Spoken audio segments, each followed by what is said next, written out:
Bonjour à tous, dans cette vidéo, nous allons voir comment montrer qu'une suite est arithmétique. Dans l'exemple, on nous dit tout d'abord soit un la suite définie pour tout entier naturel n par un qui est égal à 3n moins 5, et on demande de montrer que la suite un est arithmétique et de déterminer sa raison. Alors pour faire cela, on va commencer par donner un rappel.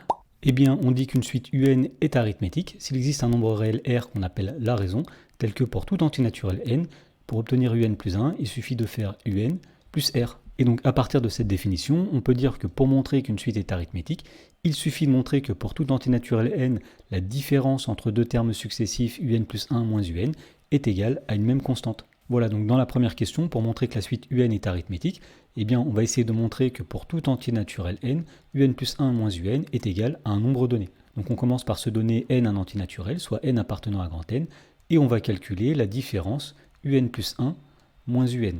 Alors pour calculer un plus 1, eh bien, il suffit de remplacer n par n plus 1 dans l'expression de un.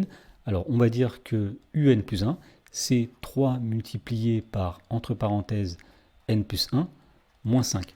Et à tout ça, on va retirer un. Alors un, c'est 3n moins 5, mais attention ici, il ne faut pas oublier de mettre les crochets ou les parenthèses autour de un, puisque c'est tout un plus 1 moins tout un qu'on souhaite calculer. Ensuite, nous allons développer et réduire cette expression, et on va commencer par le premier crochet. Donc ici, nous allons développer le 3 sur la parenthèse, 3 multiplié par n, 3n, plus 3 multiplié par 1, plus 3, et nous avons ici moins 5. Donc tout ce résultat qui est entre parenthèses, eh bien, nous allons lui enlever 3n moins 5. Et là, on voit qu'il y a des simplifications possibles. Donc tout d'abord, ici, nous avons 3n moins 3n qui fait 0. Ici, nous avons moins 5 moins 5, c'est-à-dire moins 5 plus 5 qui fait 0, et donc ici il reste tout simplement 3. Et donc on constate que la différence un plus 1 moins un est constante, elle est toujours égale à 3. Et bien ça veut dire que pour passer d'un terme de la suite au suivant, on ajoute toujours le nombre 3, ce qui veut dire que la suite un est une suite arithmétique de raison r égale 3. Dans la question numéro 2, on nous dit soit Vn la suite définie pour tout entier naturel n par Vn qui est égal à n carré plus 3, et on nous demande de montrer que la suite Vn n'est pas une suite arithmétique. Alors pour faire cela, on n'a pas besoin de calculer la différence Vn plus 1 moins Vn pour tout entier naturel n. Il suffit tout simplement de calculer les premiers termes de la suite Vn, par exemple V0, V1 et V2, et de montrer que pour passer de V0 à V1, on ajoute un nombre qui n'est pas le même que pour passer de V1 à V2.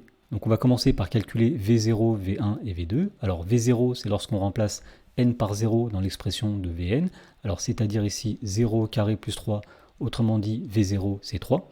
Ensuite on va calculer V1, alors V1 ce sera 1 au carré plus 3, autrement dit ce sera 4.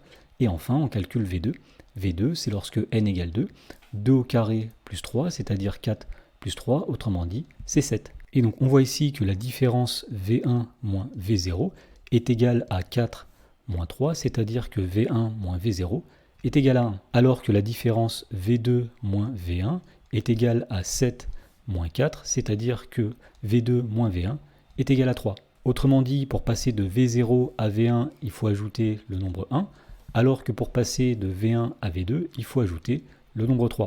Autrement dit, on n'ajoute pas toujours le même nombre pour passer d'un terme au suivant dans cette suite, et donc puisque V1 moins V0 est différent de V2 moins V1, eh bien on peut dire que la suite Vn n'est pas arithmétique.